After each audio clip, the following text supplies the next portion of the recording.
this video, I'm going to share with you 3 secret Fibonacci levels which I use to trade the US 30. So these are levels which are not part of the default settings. They are ones that you wouldn't know about unless someone told you, but they're ones which I've added to my Fibonacci levels and I could not do without them now. So 2 of them are part of the Fibonacci retracement. So I use them to look for entries into trades and to get a more accurate entry, and also for stop loss placement. And the third one is actually part of the extension, and I use that as a way to set take profits.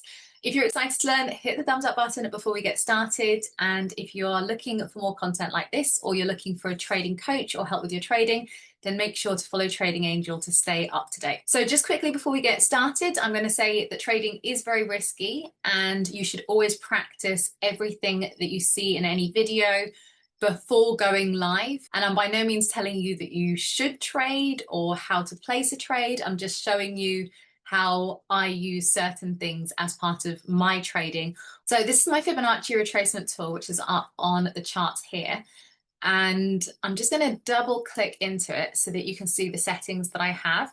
If you want to just quickly take a screenshot of this, then that might be helpful for you. A lot of these are the default settings which come up when you select the Fibonacci retracement tool on TradingView, but I've added in a couple, which is quite easy to do. If you want to add in one, you can kind of just tick the box there and then just type in whatever you want to put in. That's not a level at all that I want up, but if you put that in, it will come up.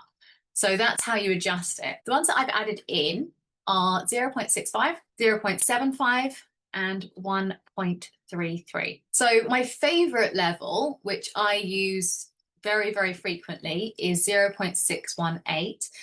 This is a level where I'm often looking for entries at, and often the market will wick this level. And for me, that is a sign as part of my strategy to enter into a trade. However, I've added in 0.65, which is actually really close to the 0.618, but it kind of creates almost like a zone.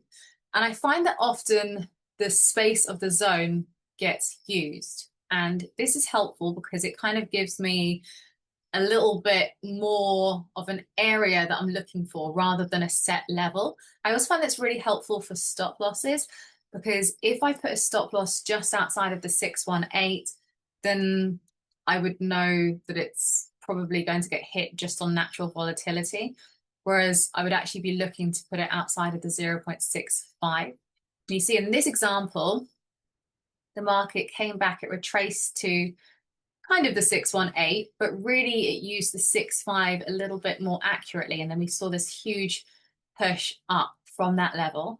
I'm also going to show you how I actually draw it on, because that's important. So I drag it in the direction of the trend. On TradingView, you get the Fibonacci tool along the side here. It's this one, and it says Fib retracement. I've starred it because I use it all the time, so it comes up on my screen at all times.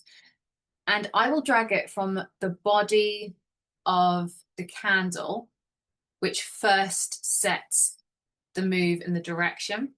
So in this case, we're going from a downtrend to an uptrend. So I'm dragging it from the first bullish candle to the first pullback, which is often a wicky candle or a big candle moving in the opposite direction. Sometimes it looks like it's a giant pullback, and actually it can feel in the moment like the market is actually reversing.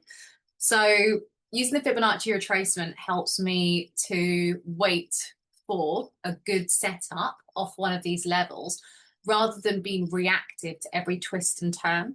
When I first started trading, I would get really confused. Like, for example, I might have thought, okay, the market's going up, so I might have just bought a random point here thinking that it was just going up. Then it starts reversing and I think, okay, I got that wrong. It's going down. Then I'd start selling and then it starts moving back up again. I didn't realize that often what it does is it does have these giant pullbacks which look like reversals, but are actually just retracements and are actually really good points to re-enter if you miss the first move. I'm just going to move this along so that you can see the numbers a bit more clearly. But can you see that it did come to the 618, but it actually used the 0.65 a lot more accurately. So I find that really helpful there. Also, I find that the 0.75 is very similar. I find that the market does often come to this point just with a bit more accuracy sometimes than the 0.786. So the 0.786 is obviously a default setting that is on the Fibonacci retracement.